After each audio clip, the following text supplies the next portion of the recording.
Em nome do Sr. Reitor da Universidade de Lisboa, aqui representado pelo Sr. Vice-Reitor, Professor Vasconcelos Tavares, dou início a esta sessão de abertura do Ano Académico do ICS. O Sr. Reitor juntar-se-á a nós numa fase posterior desta sessão. Sr. Embaixador do Reino Unido, caros colegas dirigentes de outros institutos e faculdades, caras e caros colegas, amigas e amigos. Bem-vindos a esta sessão de abertura do Ano Académico do ICS. Em 12 de outubro de 2006, o ICS inaugurou pela primeira vez o Ano Académico com uma palestra pública que visava igualmente homenagear o fundador do Instituto, o professor Sedas Nunes. De então para cá, temos regularmente convidado um eminente académico para proferir a palestra a Sedas Nunes. Este ano temos connosco Quentin Skinner, professor emérito da Universidade de Cambridge e professor em Queen Mérito da Universidade de Londres. O professor Quentin Skinner será apresentado pela nossa colega Mónica Brito Vieira. A inauguração do Ano Académico no ICS é realizada no âmbito do nosso programa de pós-graduação. Teremos, por isso, a oportunidade de ouvir não só o José Luís Cardoso, presidente da Comissão de Estudos Pós-Graduados, mas também Ana Gonçalves, estudante de doutoramento e membro do Conselho Pedagógico do Instituto. Neste início do ano académico, quero, pois, dirigir uma palavra de saudação muito especial aos nossos estudantes de pós-graduação. Sentimos-nos orgulhosos por terem escolhido percorrer connosco os caminhos da aprendizagem, das lógicas, da descoberta e da prova. Queremos associar-vos à história desta instituição e dos seus sucessos. Consideramos-vos membros inteiros desta comunidade e parte integrante da sua aventura intelectual. Este dia é um dia de festa, de elevação intelectual e também um dia de reconhecimento. Muito nos honra podermos homenagear o nosso colega Ramon Vilhares, ex-membro da nossa Comissão Externa de Acompanhamento e que aceitou integrar o corpo dos nossos investigadores honorários. Homenageamos igualmente o arquiteto Rui Estenes Pereira, criador deste belo espaço em que cotidianamente trabalhamos. Este novo ano académico vai desenrolar-se num ambiente social turbulento, imprevisível e perturbante. O ICS tem sabido responder à sua missão e às exigências da ciência como prioridade nacional, alargando o número de investigadores, redefinindo e consolidando o seu programa de formação avançada, aumentando o número de projetos de investigação, as parcerias nacionais e internacionais, incrementando as publicações internacionais em suportes de referência e aprofundando a sua reflexão sobre as dinâmicas da sociedade portuguesa nos seus diversos contextos de inserção. Apesar das dificuldades, não vamos alienar a força que tem mobilizado esta instituição.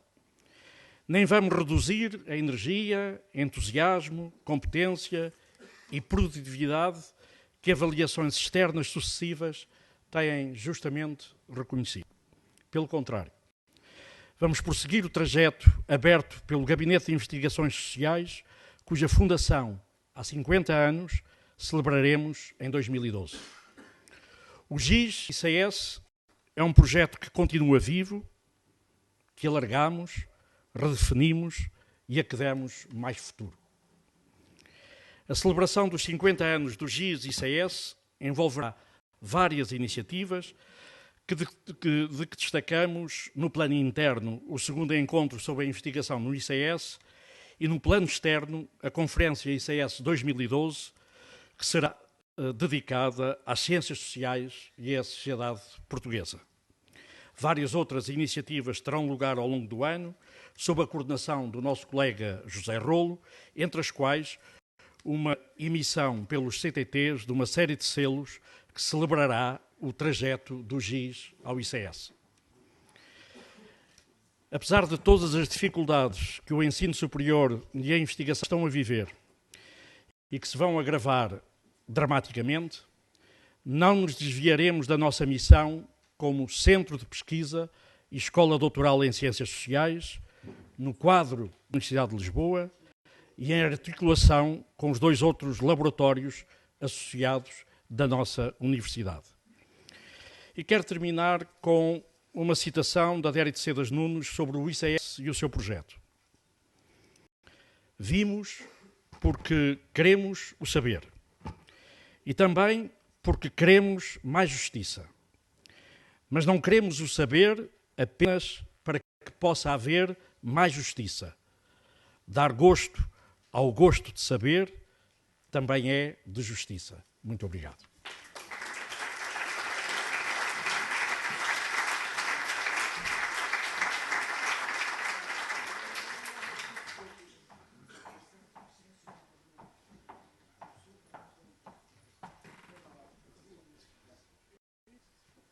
Boa tarde. Antes de apresentar Quentin Skinner, queria apenas dizer que a palestra está disponível numa tradução em português lá fora para quem queira adquirir depois do evento.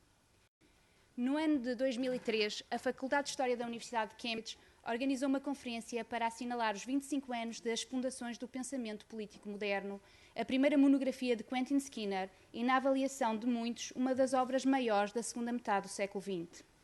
Entre grandes autores, de poucos se poderá dizer que tenham revolucionado o seu campo disciplinar como Skinner o fez aos 38 anos com esta obra.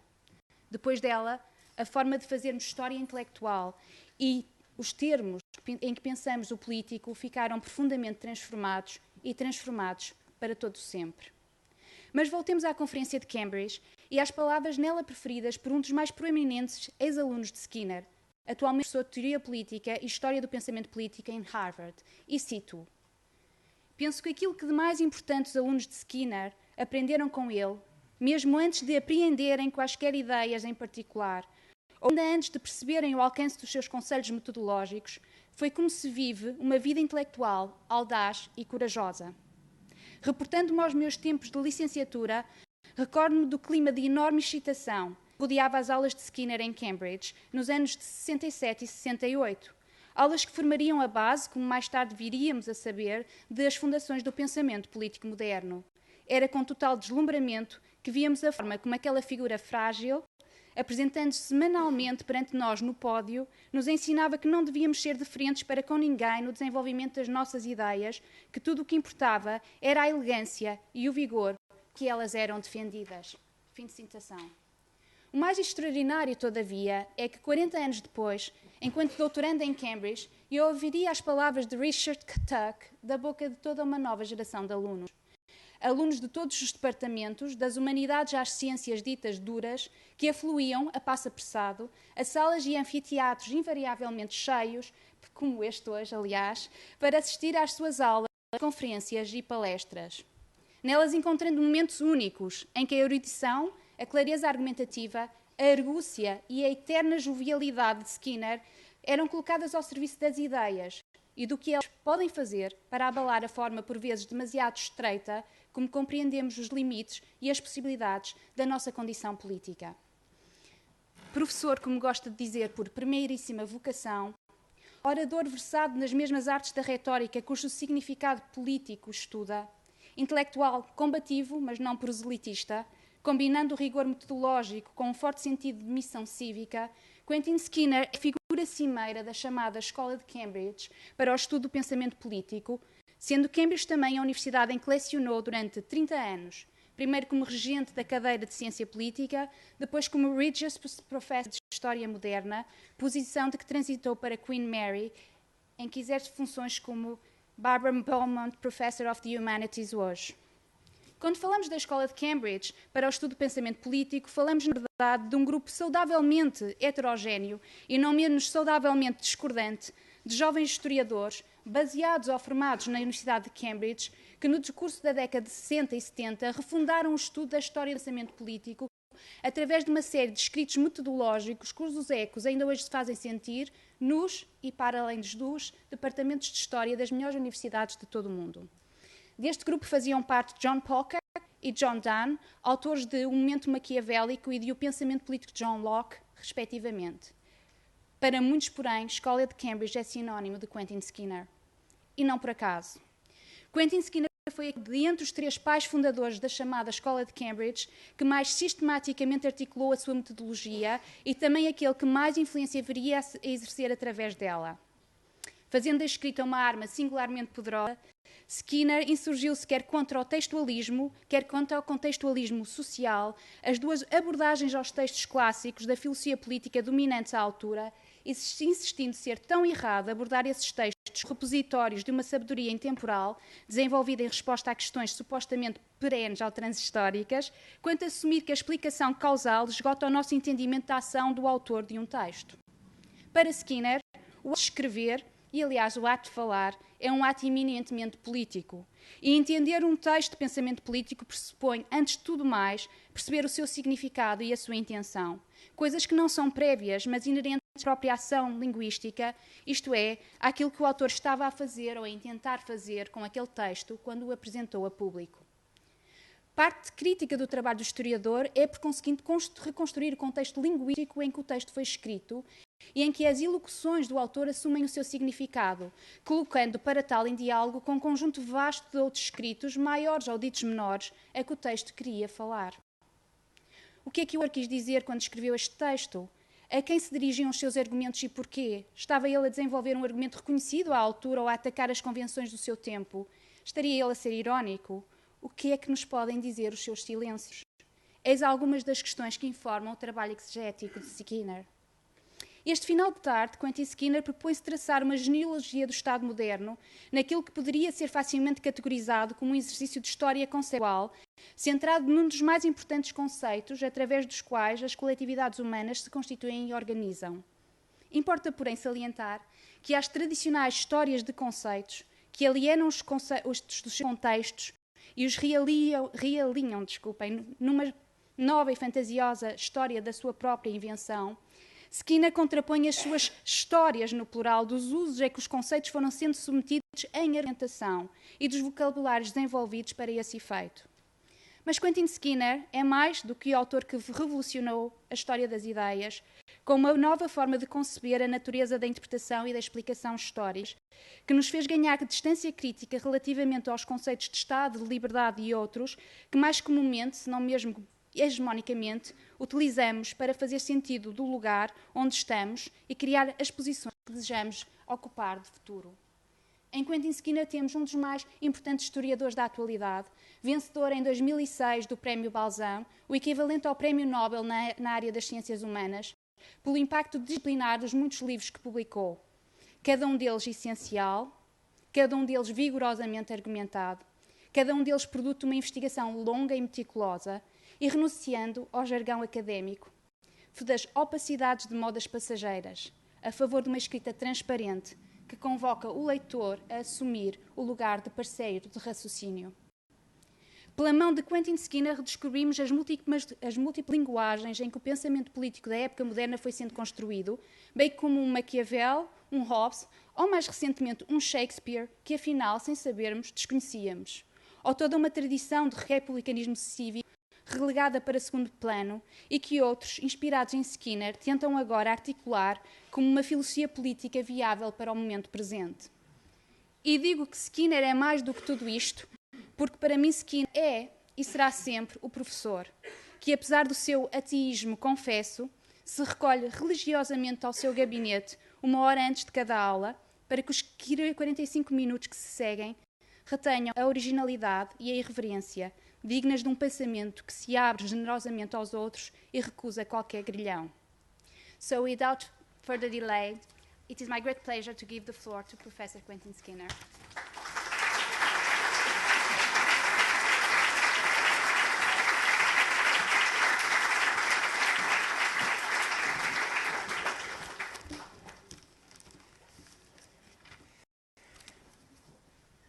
Before I say anything else, may I first offer a word of heartfelt thanks to you for allowing me to come here and speak to you in my own language.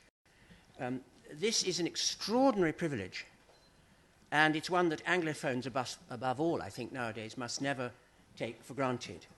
So, obrigado. May I also say how proud I am, as well as pleased, to be assisting at this opening of the year at ICS. I'm sorry to see so many of you standing. I think I must point out that there are 3 seats here. So please come forward. Yes, not men, though, women. Are you all right, or would it be better to sit down? You're very good.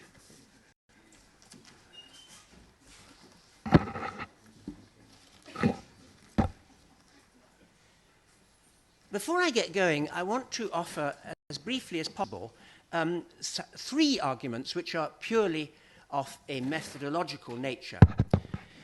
First of all, I'm going to assume that the only method by which we can hope confidently to identify the views of specific writers about my theme, the concept of the state, Estado Moderno, will be to consider the precise circumstances in which they invoke and discuss the term in the English language, state, statehood, and the vocabulary thus associated. So I'm going to limit myself as far as possible to writers who employ that particular vocabulary. I'm assuming here that concepts can only be got by the historian through their expression, through their verbal expression. And there are complex questions there about the relation of word to concept, but I'm going to talk about the deployment, the verbal deployment of a concept. So it follows from that that my sources are going to be Anglophone. Now, that is undoubtedly a parochialism, and I need to apologize for it. There are good reasons for the choice. First, I've got to bring the historical materials under some kind of control. This is going to be very wide-ranging as it is. And secondly, the Anglophone tradition is what I happen to know about. And long experience of giving lectures has persuaded me that it's better to talk about what you know about. Within reason, of course. Moreover, as we shall see, to take the English language from the early modern period onwards is not as parochial as it may seem, because so much of what I shall be talking about is in translation. I shall talk about translations, but the texts I shall talk about will not just be English. They will be French and Italian, above all, but they will also be Spanish, and in the case of Suarez, although he was Spaniard, they will be a major, pivotal figure who was working in Portugal. My third preliminary observation is that what I'm going to try and offer is, as the title says, a genealogy of the state. So that's a kind of Nietzschean thought, and why? I've come to think that this approach is in effect forced upon us when we talk about a concept like the state, simply because, as far as I can see, certainly in the English language, you would need to tell me in your language, I do not believe there has ever been one agreed concept to which the term has referred. So the hope which you will still find canvassed in textbooks of political science, that we might arrive at a neutral analysis of the concept of the state, which we then, in principle, might agree on, that is a serious mistake. That is really a delusion, I think. And it's a delusion for Nietzschean reasons. That's to say, the concept has been at the heart of political debate. And I'm going to try and show you a kind of dialogical debate developing around the concept of the state, in which the uses of the state show you that it's just out of the question there to be any agreed concept here, because the concept is what is in dispute. But as Nietzsche points out, concepts which are inevitably in dispute cannot have definitions. So any concept that can be to have a history, on this account, can be shown not to have a definition. And that's a really important point, I think. Now, that is not to say that in talk about the state, we all talk about the state all the time, l'État, lo Stato, and so on. Der Staat, I could go on. There's not one terminology and one concept answering to that terminology which has come to predominate? Obviously, there is. And certainly in Anglophone political philosophy of our day, it's widely accepted that when we talk about the state, what we are talking about is simply an established apparatus or set of institutions of government. So in common parlance in English, and especially in American English, the words state and government are now used more or less interchangeably. The issue that remains for us, however, is whether our thinking about the state may have become impoverished by that becoming the predominant understanding. Has our thinking impoverished, that is, as a result of our abandonment of a series of normative understandings of the concept of the state which have been replaced by this state equals government equation that we now live with? To put it more pompously, can genealogy help us to reimagine the state more fruitfully? Nietzsche's point is genealogy is always critique. So what is the critique that will arise out of my genealogy? That's going to be what I talk about in the final 10 minutes. Well, genealogies are not narratives, and so unlike traditional narratives, they do not have clear beginnings. But it seems to me that within Anglophone legal and political debate, the earliest moment at which we come upon widespread discussion that refers explicitly to the vocabulary of the state, statehood, the powers of the state, is quite specifically in two generations at the end of the 16th and beginning of the 17th centuries. Here, for the first time in the English language that I can see, you find the term state widely employed to refer to a particular civil association. The concept they have in their mind is of a universitas, as we would, well, not we, as was said. That's to say, a community in some way living subject to direction. Now, even in that generation, state wasn't the term most commonly used to refer to this universitas. In the English language, the term realm tended to be preferred. Subsequently, the term commonwealth was sometimes used. Later in the 17th century, the term nation was much used. But above all, the term that you would find in the early modern texts, if you wanted to be true to their terminology, would be body politic. The corpus mysticum, the corpus politicum, is what they're talking about. Now, it's by a relatively simple process, however, that the term state gets introduced into that lexicon. If you think the famous because of Machiavelli, the famous Renaissance genre of the speculum principis, the mirror for the prince, the question that's always raised in that literature is how should a prince act to maintain his state? Mantenere lo Stato in the Italian of Machiavelli.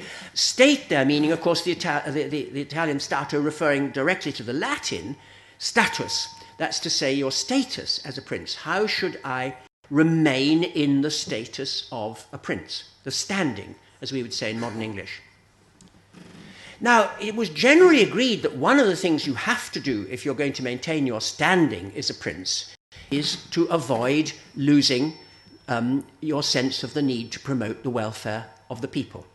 Because if you fail to promote the good of the corpus politicum, you will find that your own status is threatened. So one of your obligations as a prince is to maintain the body politic in good health.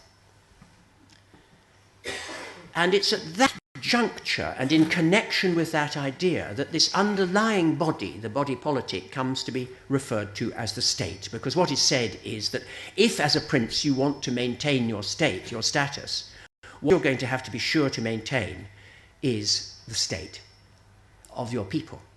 That it should be a good state, a prosperous state, that they are living in a certain kind of a state, and the term begins to float lexically free. Now, for an illustration of those tendencies, you can't do better than look at a founding text in this whole debate, Bodin's Six Livres de la République, first published in 1576 in France, in French, and then in Latin 10 years later, translated into English as early as 1606. The English version is important to me because if you turn to the beginning of Book 1, Bodin supplies a definition of what his translator now calls the city or state. Notice translating civitas, the city or state. And I quote the translation of Bodin. It is neither the walls nor the persons that maketh a city, but the union of a people under the same sovereignty of government. That is the city or state. Now, I'm going to label this way of thinking about the state the absolutist theory, because what it assumes is that there is a body politic and that it lives subject to a head of state. So the fundamental metaphor here is head-body, and we still have it in the English language. We speak of the head of state, and the head is obviously head of a political body. Now, that metaphor, which was, of course, made celebrated by Kantorowicz, whose great work, The King's Two Bodies, I shall come back to, is picked up in two particular strands of early modern political discourse. And one arises out of scholastic discussions about summa potestas. And here, inescapably, the major figure for the English in the early 17th century is Francisco Suarez. He, like the other writers of the Second Scholastic, especially Vitoria and Bellarmine,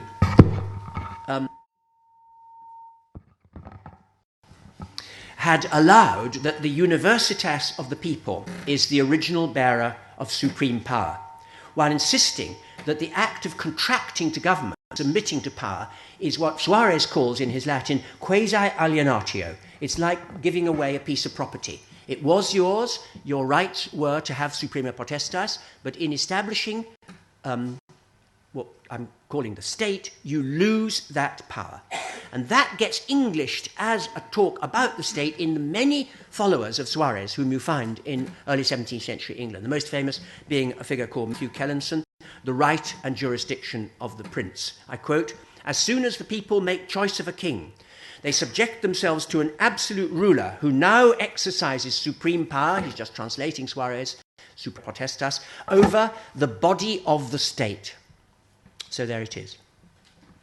The other and even more influential way in which this head-body metaphor is used to talk about the body of the state is in the theory which became called the theory of the divine right of kings, which emerges in Protestant Christianity to a new predominance in political theory in this period. And in the precise period, very early 17th century, that I'm talking about in the case of the English language, one of the most important exponents of it, semantically as well as politically, was the king, King James I, who was extremely fond of haranguing his parliaments about the nature of his political power. I quote him addressing his parliament in 1610. "I may assure my two houses that kings are in the word of God itself called gods, as being his lieutenants and vicegerents, are endowed by God with absolute authority over their states." Now, of course, what he's talking to is the Lords and Commons, that's to say, the estates. And there's a big pun here often because people come in various states. There's the state of being a commoner, there's the state of being a lord. So he's addressing the states. But he goes on. "The whole people, subject to our sovereign power, are the body of our state, and rulers as heads of state are such that, should we, the king, want, meaning want money, which he always did, then the state wants, and therefore the strengthening of the king is the preservation of the state." So the vocabulary has really caught hold now. Head of the body of the state. Now, in Kantorowicz's analysis, and this is the climax of his famous book, The King's Two Bodies, we're already exemplifying this idea that the king has two bodies. King James, of course, had a natural body, but he also had a mystical body in virtue of which he was head of state.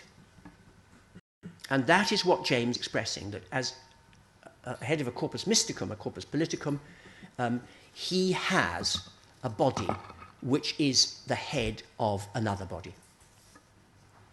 Now, Kantorowicz notoriously thought that that was the metaphor for the modern state. That's the whole point of his great book, Head and Body. That's how to think about the state. The state has an identifiable head of a body. But that is to talk about one modern concept of the state, I mean, a recognizable one.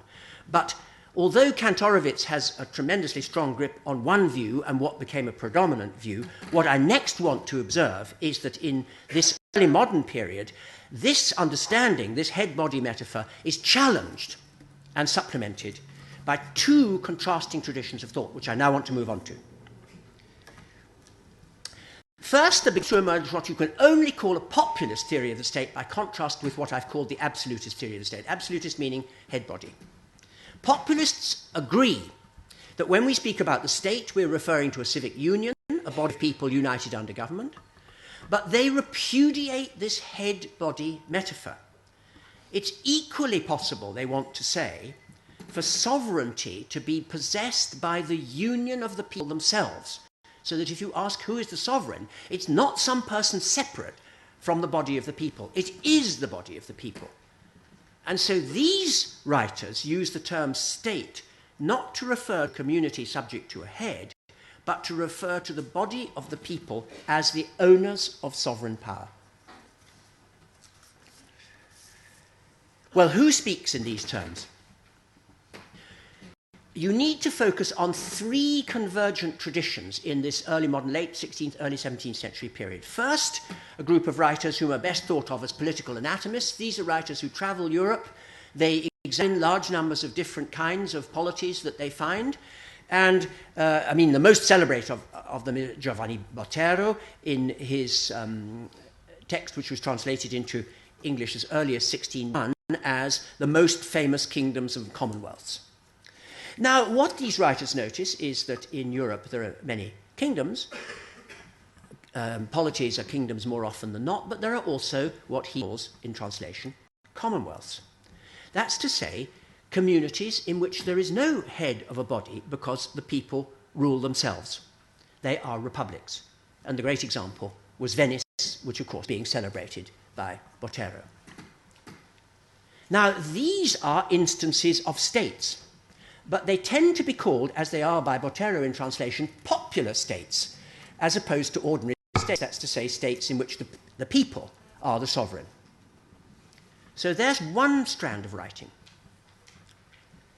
Secondly, and this tends to emerge out of the first strand, there's an important body, especially of Italianate political thinking in the 17th century, which wants you to know, yes, and these commonwealths are superior forms of states. They're not just different from monarchies, they are superior. So, for example, Contarini's Republica Venetorum, translated into English as early as 1599, or Boccalini, translated 1626, most influentially translated 1636, Machiavelli, the Discorsi.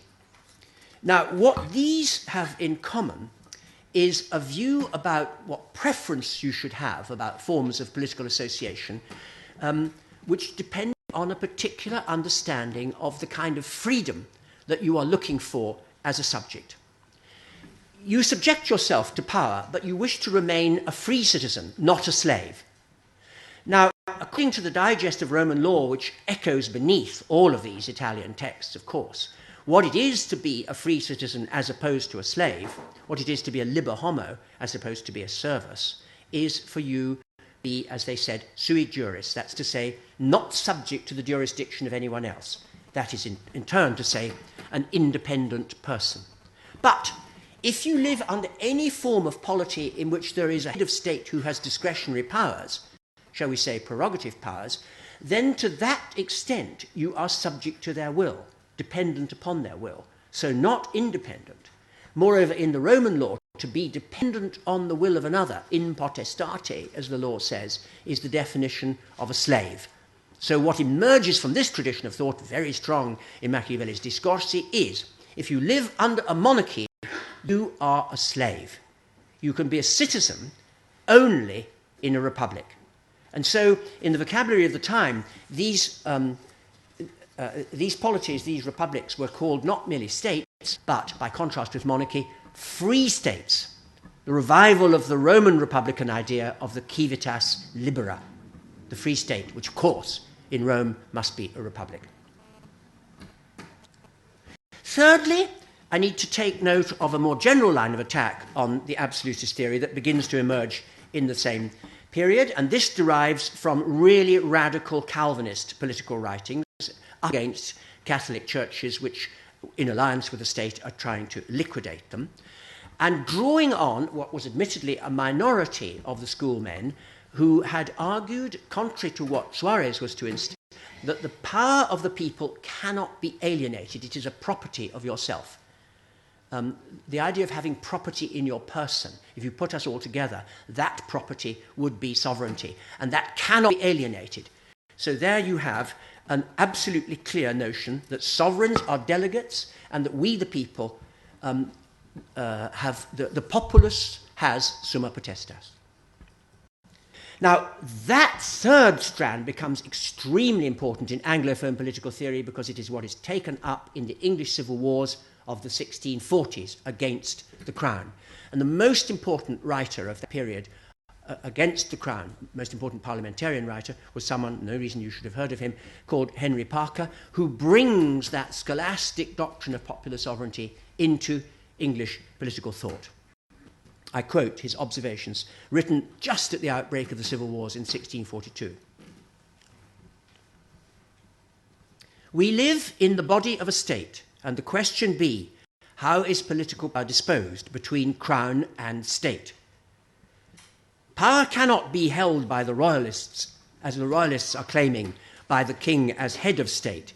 For kings may be greater than us as individuals, major singulis, but they are less than us as a universitas, minor universis.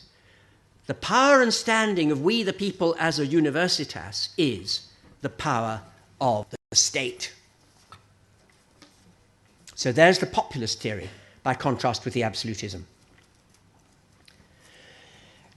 Now, that populist theory, of course, which is quite like a modern democratic theory of the state, is immediately put in question. And I want now to look at those who went into dialogue with these three forms of radicalism that I talked about, various forms of republicanism. Well, two different responses are proposed, and one is the one that Kantorowicz analysed, which is the divine right answer, which is that there are two bodies of the king, and that the king as head of state is head of an inner body which cannot act without him. So simply a restatement of that view.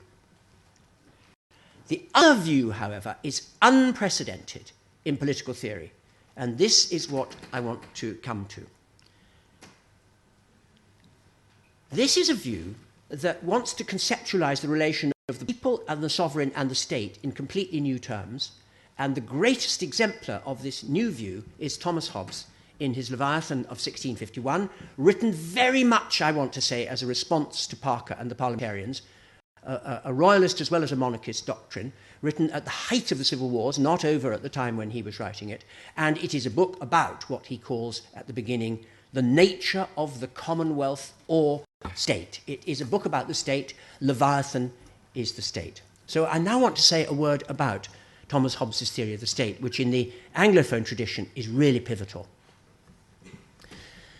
Hobbes opens the analysis in Leviathan by reflecting on what he calls the natural condition of mankind. And he promptly launches a scathing attack on the claim, which was recognisably Parker's claim, recognisably the parliamentarian claim, that sovereign power must originally have been possessed by we, the people, the universitas of the people, which, of course, even Suarez, whom Hobbes knew well, knew his books well, had conceded. We, the people, were originally the holders of supreme power. One of Hobbes's purposes in presenting what became a celebrated account of the natural condition of mankind was to try to set aside, to throw away the idea that there's any such thing as we, the body of the people.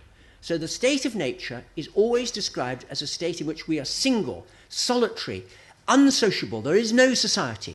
There is no societas. There is just individual members of a multitude, living, as Hobbes wants to say, in a state of mutual hostility. So what's he trying to tell you? There's no such thing as the body of the people. No such thing. So he's completely ruling out any idea that the body of the people might originally and still constitute the state, okay? The populist view. But he also rules out the absolutist view that the king is by divine right head of the state. For Hobbes, kings are just representatives. Of course, we have to create the state. It is created by our consent, by an act of authorization, which creates a sovereign. So even when we, the people, subject ourselves to absolute power, we remain the authors of that power and must take responsibility for what is done. So Hobbes never talks in the manner typical of absolutists with any reverence about kings as vicegerents. Remember James I saying that. So Hobbes wants to set aside the theory of divine right, the absolutist theory of the state, also wants to set aside the populist theory of the state. So what is his theory of the state? Well, let me look. As I've just said, and this is actually Hobbes's fundamental claim, all sovereigns are nothing more than authorized representatives. So he has to begin by telling us what he means by a representative.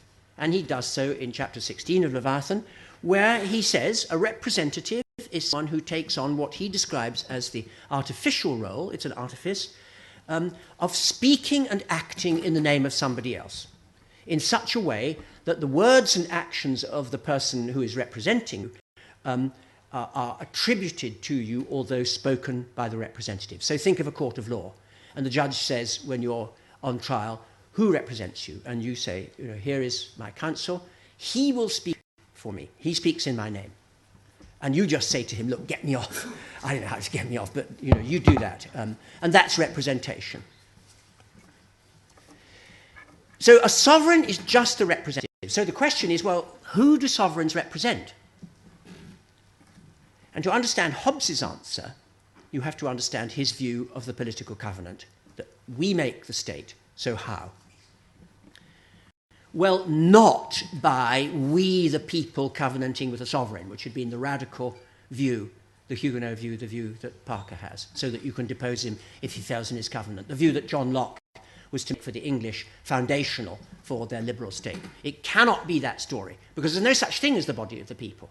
So they can't covenant. They don't even exist. So how can we authorize a representative? Well, Hobbes says you have to think of the covenant like this. Each of us has to agree on someone to be their representative, and you have to agree with you, and you with you. It's as if this is happening.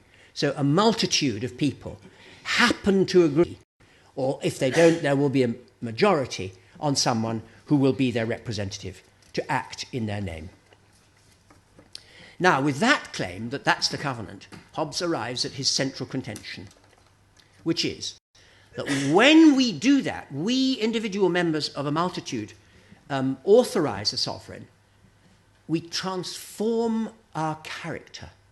It's a missed moment in Hobbes, because we have now got one person whose will counts as our will, and we have agreed who that person is. So what he wills is our will. So our will is now one will, because he is one person. But if we have one will, then we are now one person, because there's someone we've all agreed on, and his will is our will, and our will is thereby made one. It used to be lots of us. We all had one will. Now we don't. We have the same will, his will or her will. It can be a man or a woman, of course. So, as Hobbes puts it, a multitude of men are made one person when they are by one person represented. So I now can go back to my original question and ask, well, what is the name of this person? We were a disaggregated multitude. We now have a sovereign representative. That has made us into one person. What's the name of that person? Hobbes says the multitude so united in one person is called the Commonwealth or state. So the state has been created and is the name of a separate person. Now, this separate person is only a fiction. I mean, it's a fiction in a sense, but it is nevertheless the name of the sovereign, because the person we call the sovereign is merely its representative. So the sovereign represents this person of the people. Sovereigns come and go, but the state remains.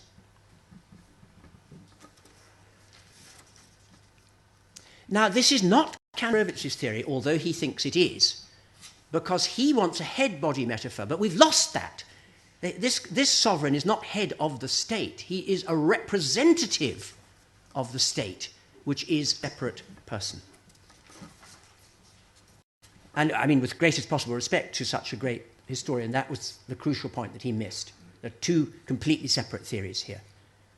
One lodging the state in the head of a body, one lodging the state in a fictive person. Well, I'm going to call this the fictional theory of the state. And it first must be admitted that it had almost no impact on English public debate in the Revolution of 1688. That was legitimised, especially by writers like John Locke, in terms of a populist theory of the state. And insofar as there's any opposition to it, the opposition came from theorists of divine right. But in that same period, and we're now moving into the late 17th, early 18th century, this fictional theory really caught the attention of continental writers on public law.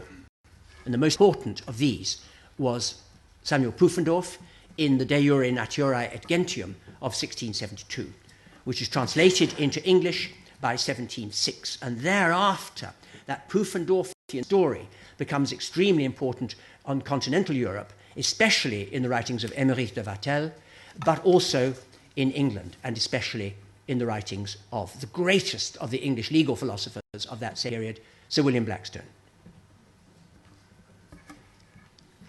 So, when Pufendorf is translated into English, 1717, he is made to say, and I quote, "The state exists as one person and is endowed with understanding and will and performs particular acts which are distinct from those of any private members who go to make up his subjects." Hobbes's view, as Pufendorf admits, but much different. The state is this acting agent. It's a fiction, but it's a person. Pufendorf goes on, "As a purely moral person, the state cannot act in its own name and stands in need of a representative. But the duty, I'm still quoting, of this representative is to preserve the peace and tranquility of the state, which serves not merely as the bearer of sovereignty, but as the means of guaranteeing the legitimacy of government over time." And that's the view that in the continental public law tradition, incredibly influentially, you find in a writer like Vattel, writing in 1658, translated into English as early as 1758, translated as early as 1760. I quote Vattel, "The state is a distinct moral person and is possessed of an understanding and a will peculiar to itself. This person is not capable of action. If it is to speak, there must be some agreed authority to represent it. But the duty of that authority is to represent the state." Now, as I say, by this stage, and it's a quite complex filiation, Sir William Blackstone, writing his Institutes of the Laws of England, which begin to appear in 1765, has been reading, I'm not sure if he's read Hobbes, he certainly read Pufendorf, quoting Hobbes, and he certainly read Vattel. And here is Blackstone in 1765. "Many natural persons, each of whom has his particular will and inclination, cannot by any natural union be joined together in such a way as to produce a uniform will of the whole. The only solution is to institute a political union, and the name of this political union is the state." Now it's completely clear. The state is the name of what Rousseau was going to call the personne morale. It's a moral person, but it is the sovereign. So my genealogy, by this complex process of debate, has emerged in the high Enlightenment into this idea of the state as a personne morale, a moral person. Now, I'm continuing with the Anglophone story because what happens in the next generation, this is all dialogue, the whole thing is always in contest, is this is furiously attacked. And it's attacked with such effectiveness that in Anglophone political philosophy, the state, which looked in the mid-18th century as if it was quite clearly the name of a moral person, just did not survive with that understanding at all. And the lethal blow was struck by the most important English philosopher of law of the late Enlightenment, Jeremy Bentham, in his first work, The Fragment of Government. The Fragment of Government, you may know, 1776, is an all-out attack on Blackstone, and especially on Blackstone's idea that the law contains legal fictions. Now, Blackstone had three very important legal fictions which he thought we could not do without in legal and moral theory. One was the notion of a right, one was the notion of a state of nature, and one was the notion of the state created out of the state of nature.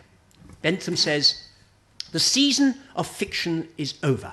It is time to ground our legal arguments on observable facts about real individuals, and especially on their capacity for experiencing, in relation to political power, the pain of restraint and the pleasure of liberty."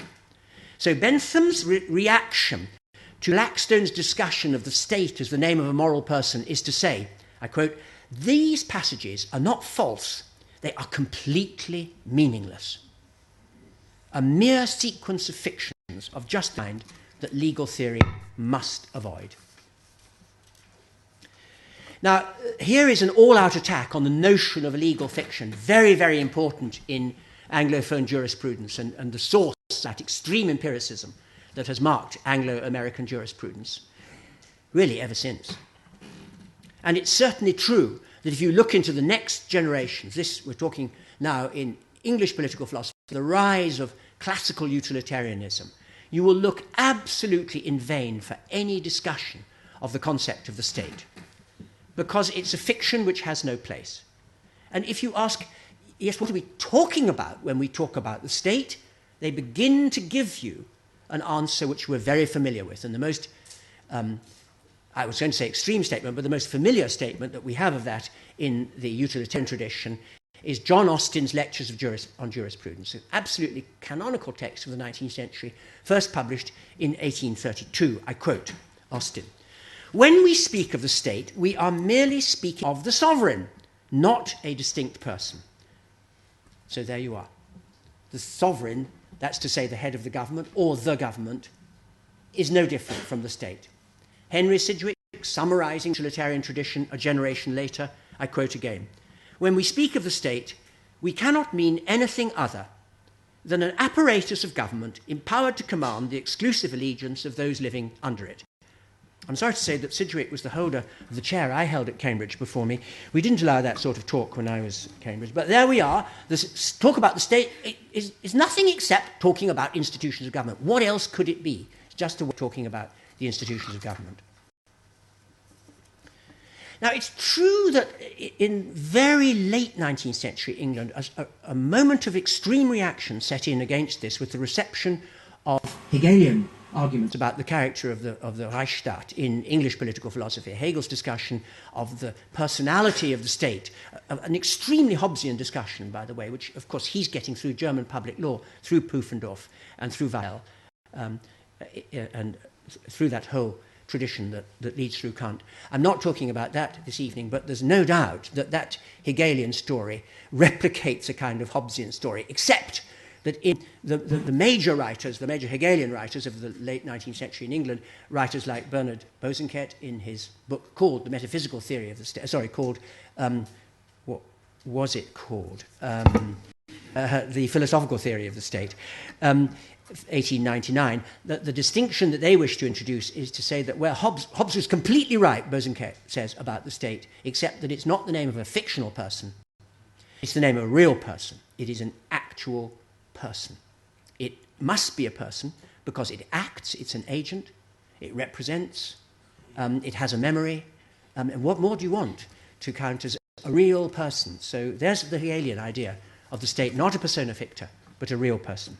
Well, I mistakenly spoke of the metaphysical theory of the state, which was one of the many and the most celebrated of the attacks on Bosanquet that was published in the next generation, when this shivering of the English empiricist tradition was solidified again. And the metaphysical theory of the state was the work of a philosopher called Hobhouse, published in 1918. I quote him, "It is positively sinister to think of the state as anything more than the name of a governmental organization. When we speak of the powers of the state, we are simply referring to acts of government." So there you have it. Well, there was the first wave of a two-wave attack on the idea of the moral personality of the state in the Anglophone tradition. The second wave of the attack occupied much political theory in the Anglophone tradition in the 20th century. And I just want to say a word about that before I begin to talk about the critique that underlies this genealogy.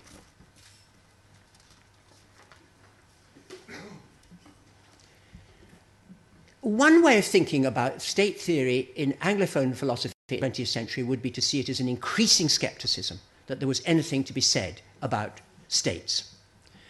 Now, this begins, I would be inclined to say, in the period immediately before the First World War, with the rise of international organizations. The Hague Conferences of 1899 and 1907 extensively limited the rights of sovereign states to engage in military action on their own terms, and then after the war, the foundation by the League of Nations of the International Court of Justice was put in place precisely. I mean, they're trying to control these nation states, which have just torn the whole Europe to pieces, and to insist that there must be some jurisdictions above them. That's what the Hague Court is meant to do, to override local jurisdictions. So the state is being challenged. And there's no doubt that these nation states horrendously misbehaved themselves in the previous generation. So as soon as you begin to reflect on those changes, as philosophers did in the interwar years, a growing number want to say that in that case, surely the idea of the sovereign state as a concept has simply had its day. And recently, I would want to say, that's to say in the second half of the 20th century, that became a cliche of political theory. And I think that was still partly to do with the increasing growth, especially in Europe, of international organizations. But it was also due, surely, to two further very obvious features that begin almost to be features of our own lives, because, of course, they've endured and are very plain for all to see. And one is the rise of multinational corporations and other such agencies that are able to intervene upon the powers of local states by controlling investment, by controlling employment, especially in the developing world. They coerce individual states into accommodating their demands. So the state, which began by seeming to many internationalists in the early part of the century a sinister and unduly strong apparatus, begins to look as if it's fading out. And the other development, of course, is the extraordinary prevalence in our time in international legal and political theory of the idea of an overarching notion of human rights. I mean, Bentham would have been horrified.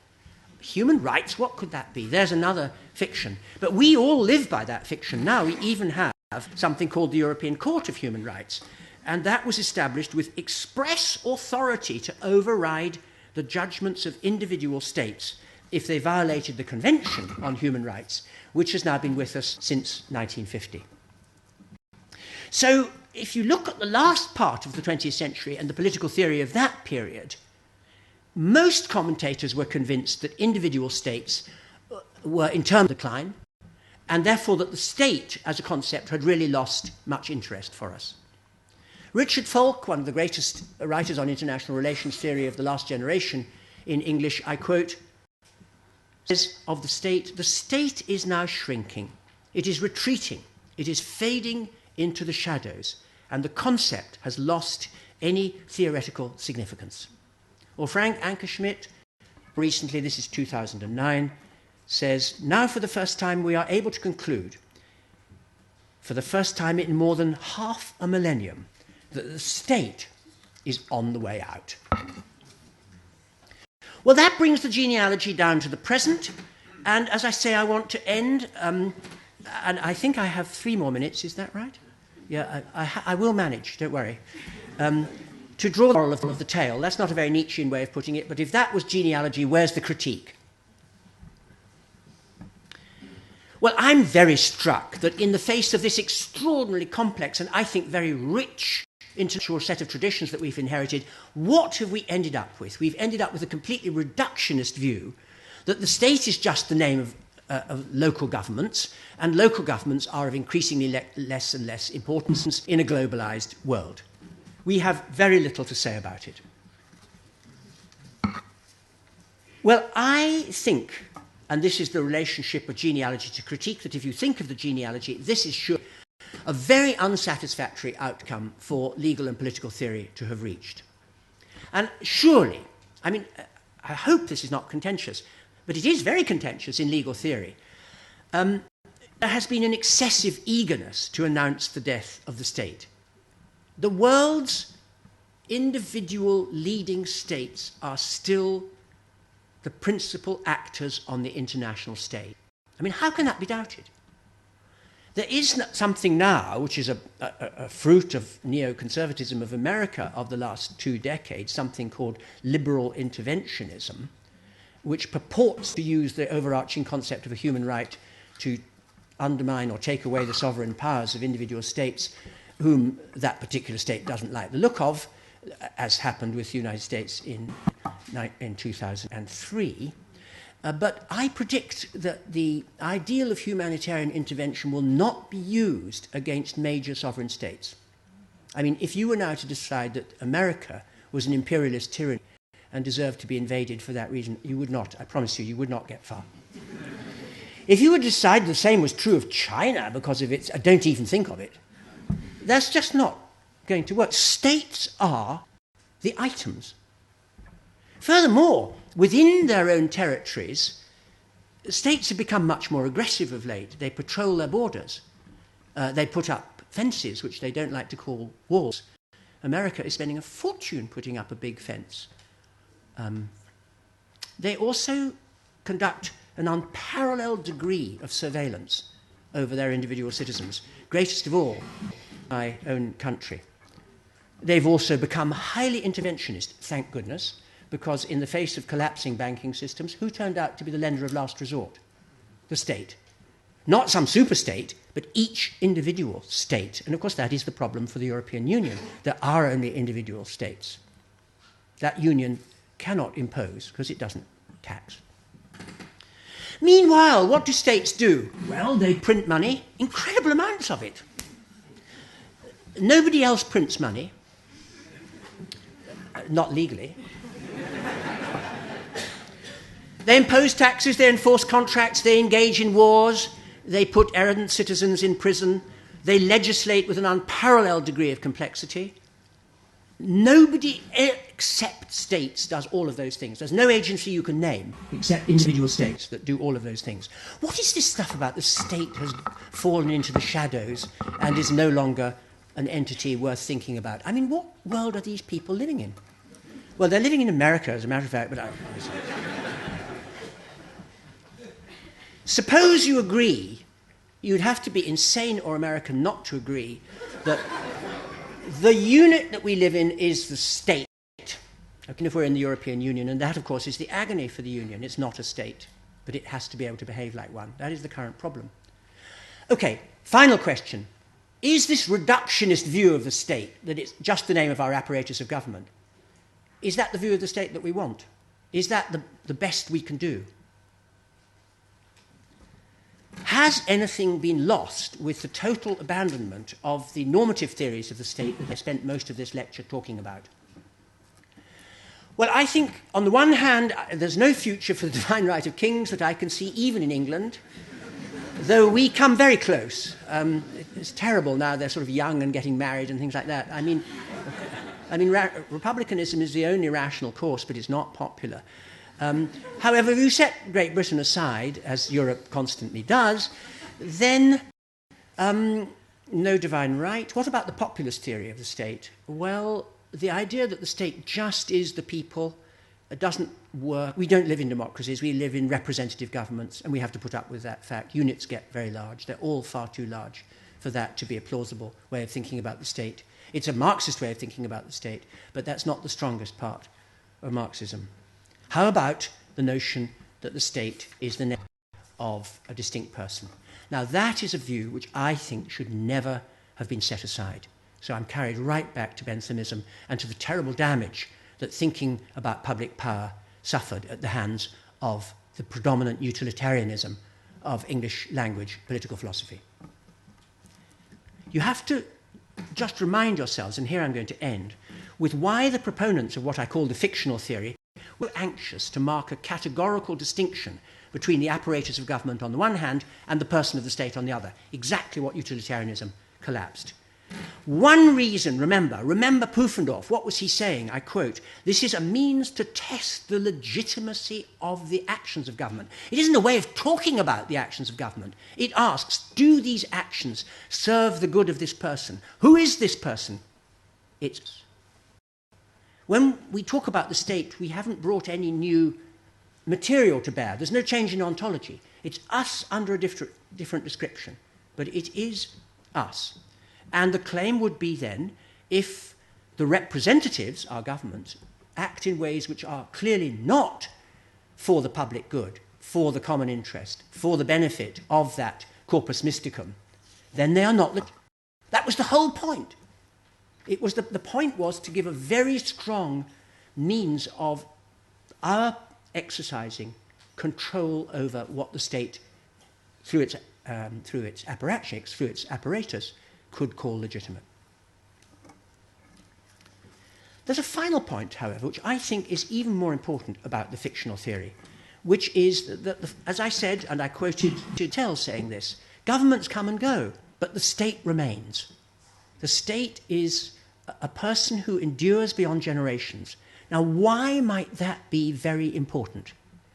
In the 18th century, a new phenomenon arose to vex and trouble the great European states, which had not troubled them seriously before, the phenomenon of public debt, enormous public debt, what David Hume called the rhapsody of public debt. It got completely out of control. So the question arose, who owns this debt? And the question arises again in our own time.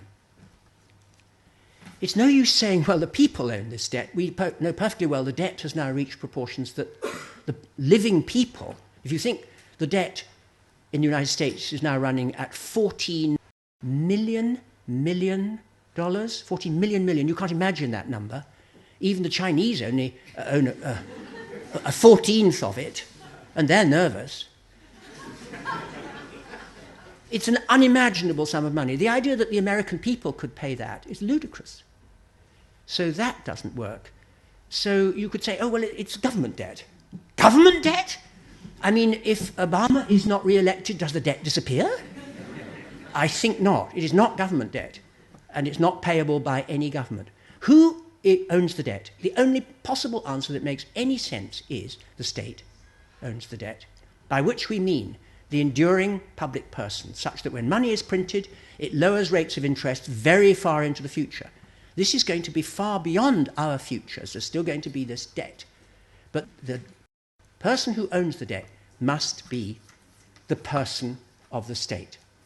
And I think that that is actually a decisive reason for supposing that we need to reintroduce to the heart of our political discourse the idea that the name of the state is not the government, but the name of a person. And I would go further and say that so far as I can see in the present state of contract law, if you were to apply that to states, who are after all debtors in a massive way, there's no way to make sense of their obligations than as Hobbes originally saw. That's to say, as he put it in a fine phrase with which we'll end, the state is the person possessed of an artificial eternity of life. Thank you very much.